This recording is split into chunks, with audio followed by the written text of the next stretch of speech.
ಚಪ್ಪಲಿ ನಿಮಿಷ ನೋಡಿ ಹೆಂಗೆ ಕುತ್ಕೊಂಡಿದೆ ಅದು ಗೊತ್ತಾಗುತ್ತೆ ನೋಡಿ ಮಂಡ್ಲದವ ಸರ್.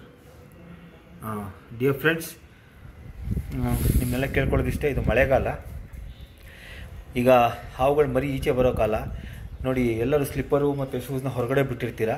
ಇದಕ್ಕೆ ಬೆಚ್ಚಗಿರೋ ಜಾಗ ಬೇಕಾಗಿರೋದ್ರಿಂದ ಅದು ಬಂದು ಬೆಚ್ಚಗಿರೋ ಜಾಗದಲ್ಲಿ ಸೇರಿಕೊಳ್ಳುತ್ತೆ ನೋಡಿ. ಈ ಥರ ಚಪ್ಪಲಿ ಯಾರೇ ಆಗಲಿ ಕಾಲ್ಗೆ ಹಾಕೋಬೇಕಾರೆ ನೋಡ್ಬಿಟ್ಟು ಹಾಕ್ಕೊಳ್ಳಲ್ಲ. ಇದರಲ್ಲಿ ನೋಡಿ ಒಂದು ಮಂಡ್ಲದ ಕೂತಿದೆ ಇದರೊಳಗಡೆ. ಸೊ ನೀವು ಭಾರಿ ಹುಷಾರಾಗಿರಬೇಕು, ಎಷ್ಟು ತುಂಬ ಹುಷಾರಾಗಿರ್ಬೇಕು ನೋಡಿ. ಈ ಮಂಡ್ಲದ ಮರಿ ಹಾಕಿದ್ರೆ 80ರಿಂದ 100-120 ಮರಿ ಹಾಕುತ್ತೆ.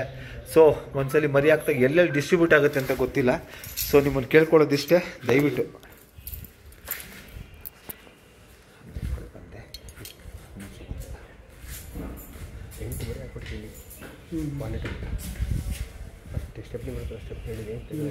ನೋಡಿ ಸ್ನೇಹಿತರೆ, ಈ ಥರ ಸ್ಲಿಪ್ಪರ್ ಹೋಗಿ ಸೇರ್ಕೊಳ್ಳುತ್ತೆ, ಭಾರಿ ಹುಷಾರಾಗಿರ್ಬೇಕು ನೋಡಿ.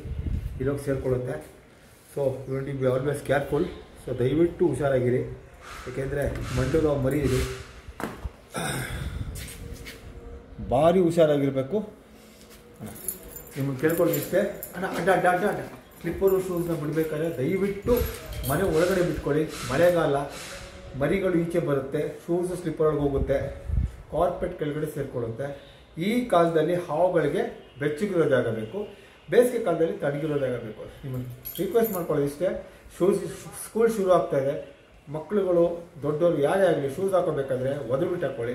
ವಾಕಿಂಗ್ ಹೋಗ್ಬೇಕಾದ್ರೆ ನೀವು ಹೆಂಗೆ ಹಾಕ್ತೀರಾ ಕಾಲು, ನಿಮ್ಗೆ ಈ ಥರ ಹಾಕ್ತೀರಾ ಕಾಲು, ನೋಡೋದೇ ಇಲ್ಲ. ಒಳಗಡೆ ಈ ಥರ ಕಾಲು ಹಾಕ್ತೀರಾ, ದಯವಿಟ್ಟು ಯಾರೇ ಶೂಸ್ ಹಾಕೋಬೇಕಾದ್ರು ದಯವಿಟ್ಟು ಹಿಂಗೆ ಹಾಕಬೇಡಿ. ಈ ಥರ ಫಸ್ಟು ಎತ್ಕೊಂಡು ನೋಡಿ ಕೂತ್ಬಿಟ್ಟು ದಯವಿಟ್ಟು ಸ್ಲಿಪ್ಪರ್ ಹಾಕೊಳ್ಳಿ ಅಂತ ಕೇಳ್ಕೊತೀನಿ. ನಮಸ್ಕಾರ.